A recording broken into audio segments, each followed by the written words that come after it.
पाकिस्तान को भारतर चेतावनी युद्ध पर प्रस्तुत रुह। आसतु जानिबा एहार सर्विशेष खबर विषय में। शांति चाहूले युद्ध पर प्रस्तुत रुह। आज एक कार्यक्रम रे जोगदे एभली कहिसेंती भारतर प्रतिरक्षा मुख्य तथा सीडीएस जनरल अनिल चौहान। एभली कही से चीन और पाकिस्तान को सीधा सड़क चेतावनी देइथिबा कुहा जाउछि।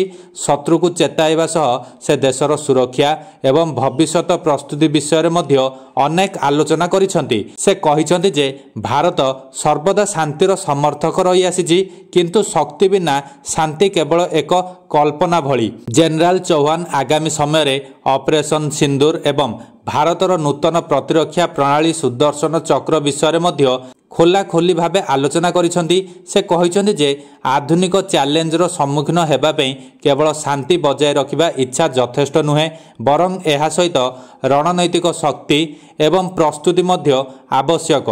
सुदर्शन चक्र केवल देशर सामरिक और बेसामरिक स्थान गुड़िक सुरक्षा देव नहीं, बरं एहा भारतर प्रतिरक्षा रणनीति रे एक नूतन दिग स्थिर करिवो। आर्मी वार कॉलेज रे 2 दिनिया सांबादिक सम्मेलन को संबोधित करी सीडीएस चौहान स्पष्ट करी कहिसेंती जे भारत सर्वदा शांति सपक्ष रे रही आसीछि, किंतु शक्ति बिना शांति केवल एक भ्रम। भारत एक शांतिप्रिय राष्ट्र, किंतु आमको कौनसी परिस्थिति रे शांतिवादी बोली विवेचना करा जिबा उचित नुहे। शांति बजाय रखिबा पई शक्ति आवश्यक। लाटिन भाषा रे एक लोककथा अछि जे जदि तुमे शांति चाहुच तेबे युद्ध पई प्रस्तुत रुह।